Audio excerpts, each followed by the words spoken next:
The Spirit of Liberty, a 9-minute narrative on the American Revolution. The story of the American Revolution is not just a story of soldiers and muskets. It is a story of an idea, the idea that people have the right to shape their own destiny. Imagine the mid-1700s.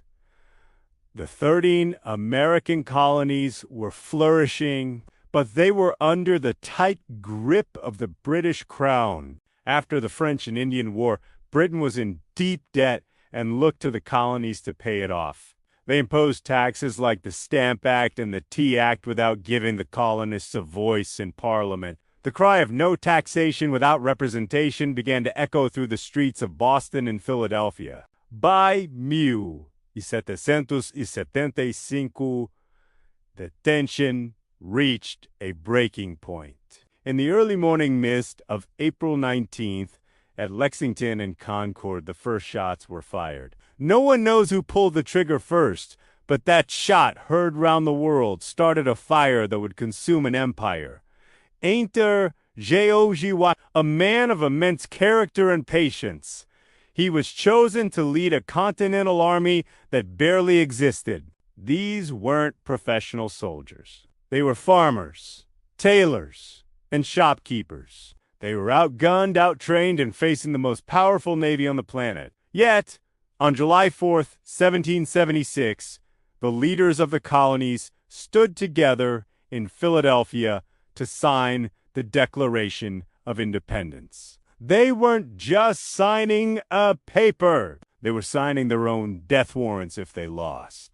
Thomas Jefferson's words that all men are created equal and have the right to life, liberty, and the pursuit of happiness gave the struggle a soul.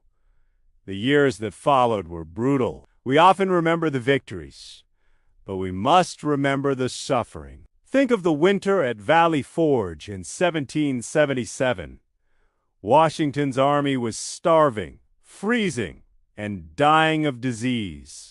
There were bloody footprints in the snow because many soldiers had no shoes.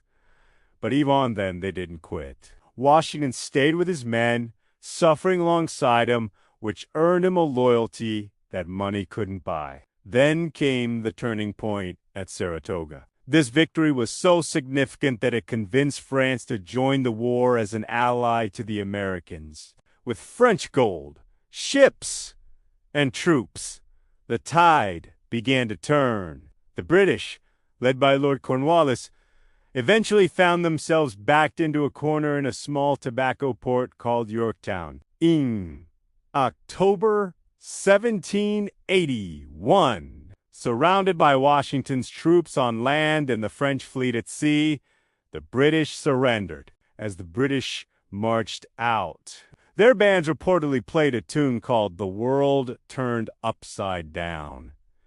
And indeed, it had a group of colonies had defeated a superpower. The war officially ended with the Treaty of Paris in 1783, but the true miracle happened after the war. George Washington, a man who could have been king, chose to give up his sword and return to his farm. He proved that in this new nation, the law and the will of the people would be supreme, not the will of a single man. Today, we look back at the American Revolution as the birth of a nation, but it was also the birth of a new hope for the world. It taught us that liberty is worth fighting for, that leadership requires sacrifice, and that even the smallest voice can change the course of history.